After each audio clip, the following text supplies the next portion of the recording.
Bonjour à tous, j'espère que vous allez bien. Bienvenue et merci d'être avec nous en compagnie du Appelier. Aujourd'hui, test revue liquide, puisqu'on s'en va chez Liqua tester le Bright Tobacco. Liquide disponible en 10 ml sur un ratio de PGVG 50-50, c'est-à-dire 50% propylène glycol, 50% glycérine végétale. Vous pouvez le trouver dans les taux de nicotine de 0, 3, 6, 12 et 18 mg et au tarif de 4,90 € les 10 ml. Comme à l'habitude, on va passer en plan serré pour détailler le flaconnage et l'emballage, mais avant ça, je vais vous en lire la description. L'excellent goût de Virginia à l'état pur, mariant subtilement des arômes boisés et épices douces. Allez, c'est parti, on passe en gros plan. Allez, on va détailler ce flaconnage. Donc, comme à l'habitude chez Liqua, livré dans une petite boîte cartonnée comme celle-ci. Avec ici le nom de la marque, Liqua, le nom du liquide, Bright Tobacco, la quantité, ici un petit message de prévention.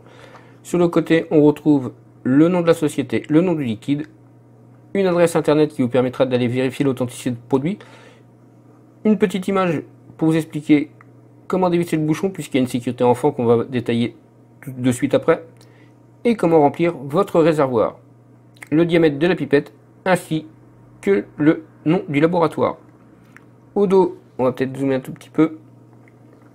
On retrouve donc le dosage en nicotine, 3 mg, le nom du liquide, Bright Tobacco, le ratio de glycérine végétale, on est sur 50%, la quantité 10 ml, le petit pictogramme. Ici, on vous explique, c'est un petit message de prévention également ici. Et on nous rappelle que c'est fabriqué en Italie. Sur la partie fiole, on se retrouve avec une fiole relativement souple qui vous permettra de remplir vos clients-miseurs et atomiseurs, avec le nom de la société, hop, et le focus, le nom du liquide, la quantité. Au dos, on va y retrouver un pictogramme, le quantité de nicotine, 3 mg, un petit QR code qui vous permettra de vérifier donc l'authenticité de votre produit, une date de DLUO, une date de fabrication, ainsi qu'un numéro de lot. Au niveau du bouchon, on se retrouve sur un seau d'inviolabilité, un bouchon système de sécurité enfant. Donc hop, on pousse, on tourne. Ici, on retrouve la pipette donc de 3 mm de diamètre qui est relativement fine, comme vous pouvez le constater. Et pour finir, on se retrouve avec le petit pictogramme en relief pour nos amis non-voyants. Allez, on est parti pour le test du Bright Tobacco de chez Liqua.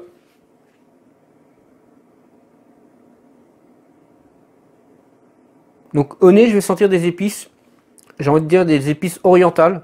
Après vous dire ce que c'est comme épices, j'en suis incapable pour le moment.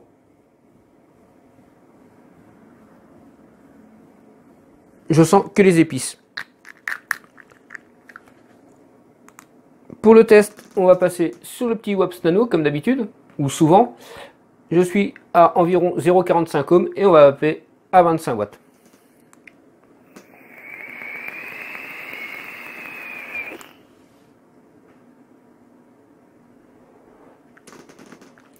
Dans un premier temps, on a une densité de vapeur relativement intéressante. On est sur du 50-50, donc on a une belle densité de vapeur.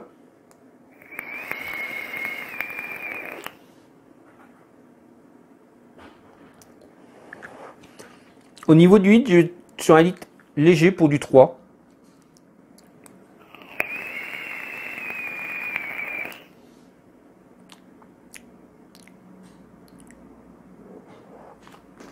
Tout de suite, ce que je vais ressentir, c'est des épices. Alors, il y a des épices boisées, je veux dire. Après, ce que c'est comme épices, j'en suis incapable.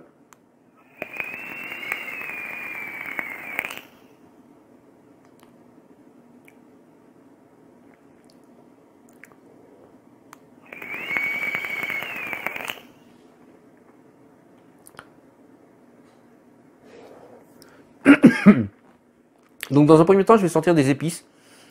Des épices doux, c'est pas fort, c'est pas puissant.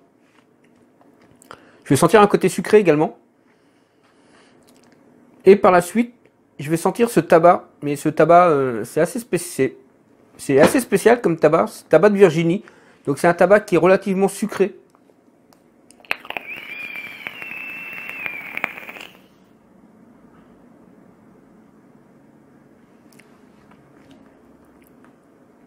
Et au mélange, à l'expiration, ça fait un mélange, un bon mélange de saveurs.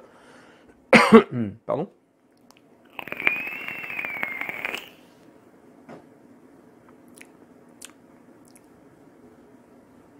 Alors j'essaye de détecter ce que c'est comme épice, mais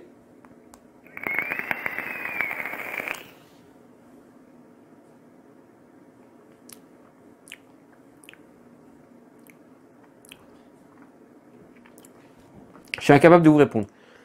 On sent des épices doux, avec des notes un peu boisées, et ce tabac blond de Virginie. Voilà pour le test, on passe de suite au débrief. Alors comme je vous l'ai dit, on se retrouve sur un liquide goût tabac mais avec des notes boisées, des notes d'épices. Un liquide qui peut convenir à tout type de vapoteur, même les primo-accédants, du fait de son taux de nicotine. On va du 0, 3, 6, 12 et 18 mg sur un ratio PGVG de 50-50, donc qui ira partout, même sur les petits chloromiseurs, ce sera parfait. 50-50, c'est à peu près le taux de ratio PGVG qu'il ne faut pas dépasser dans les petits kits primo-accédants. C'est un liquide qui peut être vapé par n'importe qui, comme je viens de le dire, et à n'importe quelle heure, du fait qu'on est sur une tendance tabac, avec ces petites notes d'épices. Dans le test, j'ai parlé de sucre, mais c'est pas sucré, c'est subtilement sucré. Voilà. Que dire de plus? Eh ben, il peut être vapé à n'importe quel moment de la journée, ça je vous l'ai dit. Ouais, c'est un bon liquide, c'est un liquide que j'ai apprécié. Moi, c'est un liquide qui pourrait être vapé en all day, pour les amateurs de tabac, notamment. Et puis voilà. Voilà. Au sein du vapelier, il a obtenu la note de 4,72, donc ce qui en fait un top jus. La vidéo touche à son terme, je vous souhaite une bonne journée, une bonne vape, et je vous dis à bientôt pour de nouveaux tests.